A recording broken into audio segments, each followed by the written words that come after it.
So for this video, it was really a lot about timing. And a lot of things happened in my life at this point that had brought me to this, say, specific challenge. But there's just a lot of life lessons in this one. And rather than getting too deep into that, let's just start off with kind of the challenge. Number one, it was recommended by a friend, which really reminded me about the importance of others in this journey and, all the things I had learned, not just making content, but about the other, like, say, schedules of other people, other personalities, really getting their involvement in this stuff, because it was something that I knew that I had to have others in. It was a lonely journey doing it by myself, and editing was something too that was a very lonely thing, trying to figure everything out. I didn't have anyone to mentor me through this stuff. I just did my best, and there were some, say, minor mistakes, I'd call them, but overall I think the video was decent.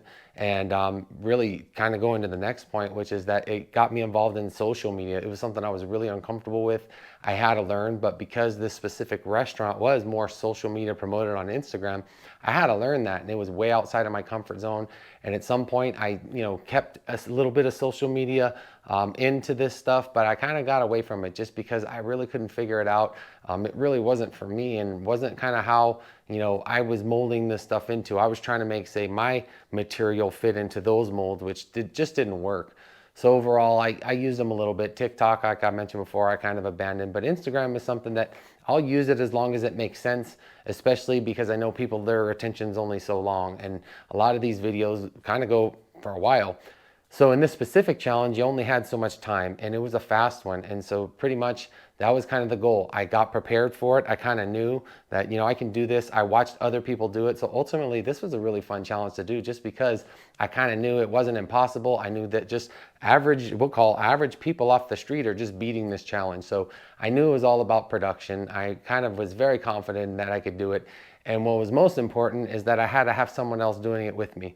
And this was another one where I had Marcus come in kind of last minute, and he decided he wanted to do it. And so I said, let's do it, man. And so we pretty much, I packed up my stuff. We went down to the restaurant, got ready, spent a little time setting up, and that was it. And ultimately, for the production, using all the different editing skills I had got to this point, I was really satisfied with it. I actually think that the video length was kind of on par, not just with the challenge, but it had some extras about the restaurant and some of the things I had learned from, say, other videos and challenges about what is important to bring in. You really only have so much you can fill all those seconds with. So that's just something you have to think about. And when you're looking at time, it's something we often take for granted. So in my world, especially in my spiritual walk, there's 4 answers I get with my prayer request. It's going to be know, grow, slow, and go. And this video is a great reminder of that everything happened at just the right time. Just because as I was figuring this stuff out, there's a number of videos that probably just wouldn't have been as good, especially at this point, if I had done them earlier. They just would have been maybe a little bit like, just not worth watching, just because the quality wasn't good or the transition. So I had to learn all that stuff. But ultimately, I used my time wisely up to this point. You got to remember, this is only 4 months of me trying to take on this new skill and this new kind of life hobby, I guess, to just try and get better, grind away. And I got hundreds and hundreds and hundreds of hours at this point.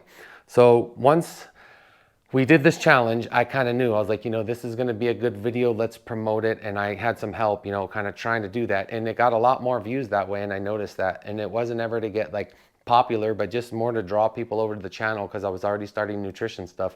And that was ultimately my goal. And this video had a little bit of everything that I had already learned in the past, including just, word of mouth. It was someone that I asked, if they'd subscribe, and they did. So a lot of different things happened in this one. I'm super happy with it.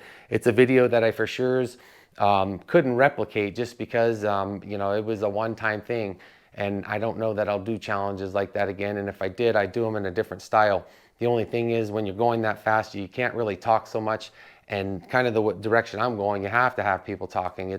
This is all about people and involving people, and that's what I really want to focus on, especially if I continue this forward deep into the summer and maybe into next fall, if I have the time, because that's something we don't control.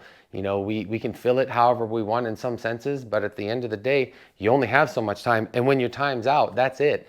There is no more. You can't make it up. There's a lot of things you can get in life, but time is one you can't get more of. It's limited. So with that said, I only have a few seconds left. And if anything, the last thing I want to finish on is this next video came at the perfect time. Everything kind of came together, and it reminds me of why there's divine intervention in this whole process, and how God was with me through this whole time. And I was so thankful. So that's all I have for this one. Take care. Peace.